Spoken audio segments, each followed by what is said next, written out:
Tudo bem, Carol? Ótimo dia para você, um bom dia para todo mundo. Pois é, mais um dia com aquela sensação de insegurança para essas pessoas que precisam do transporte público, não somente na capital paulista, como também em várias outras cidades, região metropolitana, Baixada Santista, e agora a gente está trazendo para vocês,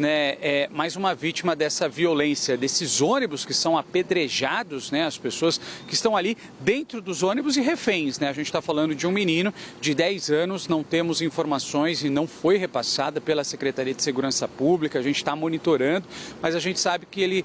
tem 10 anos, teve de ser levado para o hospital para que fosse atendido, O ônibus que ele estava, junto com familiares, ali na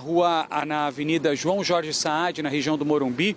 foi alvo de uma bolinha de gude. Alguém que estava na rua acabou arremessando em direção a esse ônibus. Essa bolinha de gude, ela atravessou ali o vidro e atingiu, não diretamente ele, mas os estilhaços acabaram atingindo esse garoto, Como você disse, a gente teve uma terça-feira de vários e vários ataques em séries. A gente está falando de ao menos 30 registros de ônibus que foram apedrejados, não somente na capital, como também na região metropolitana, sobretudo na cidade de Osasco. Trazendo aqui para vocês um balanção que a gente acabou fazendo aqui, a nossa produção compilando os números. Segundo dados da Secretaria Municipal de Mobilidade Urbana e também da SP-Trans, a gente teve somente na capital paulista 26 ataques, isso ontem, terça-feira, Em Osasco a gente teve ao menos 4 ônibus, E aí esse número, segundo o levantamento da própria Prefeitura de Osasco, saltando, A gente está falando de 19 ataques desde o dia 12 de junho, ou seja, 30 ataques somente ontem, terça-feira, em São Paulo e também em Osasco. E aí, quando a gente contabiliza esses números que foram repassados por vários órgãos que estão fazendo as suas contas, ou melhor, fazendo a contabilidade do prejuízo, A gente está falando só no estado de São Paulo, 667 ataques contra ônibus em todo o estado, isso desde o dia 12 de junho. E aí a gente está falando dos mais variados prejuízos, Vidros que são estilhaçados com pedras, com bolinhas de gude, com outro tipo de material que é arremessado contra esses ônibus. O prejuízo não somente ali para os motoristas, para os cobradores e também para as empresas, porque existe uma norma, uma lei, e essa é a orientação da própria Secretaria de Segurança Pública, que no momento que esses ônibus são atingidos, automaticamente isso tem de ser notificado, ou seja, o motorista e o cobrador, se porventura exista um cobrador dentro desse veículo, precisam registrar um boletim de ocorrência, notificar a empresa e a empresa precisa tirar de circulação esse ônibus, esse veículo, Ele não pode circular com os vidros quebrados. Se isso acontecer, a empresa pode ser penalizada. E aí é toda uma problemática, não é, Carol? E o pessoal que está conosco aqui conectados na CNN, existe toda uma problemática, porque existe uma cadeia. Esse ônibus sai de circulação, a linha fica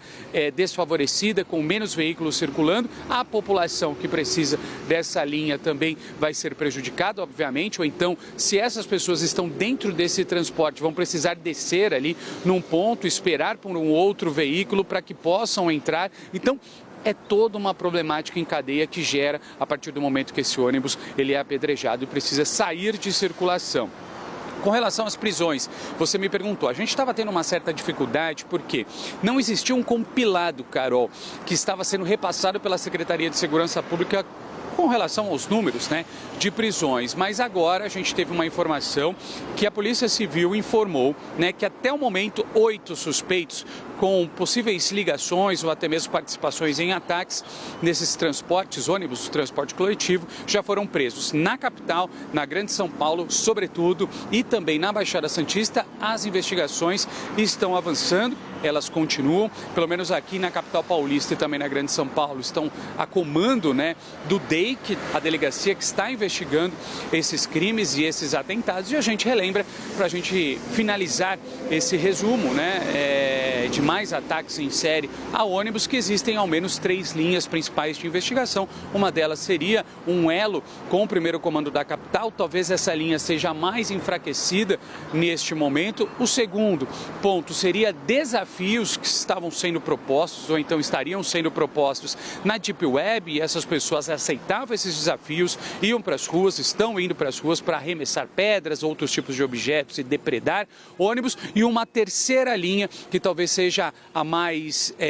enfática para a investigação, que é a questão, por exemplo, de pessoas insatisfeitas com as empresas de ônibus ou até mesmo os ex-funcionários, algum tipo de relação com essas empresas que estariam trabalhando em favor de uma determinada empresa e a desfavor de outras, estão arremessando pedras e depredando ônibus. Essas são as 3 linhas de investigação. É claro que ainda tudo está muito sem resposta e a gente está monitorando de perto esses casos, mas, de fato, quem vive, né, à mercê, que é a população, os trabalhadores que estão dentro desses ônibus, estão cada vez mais assustados, não é, Carol?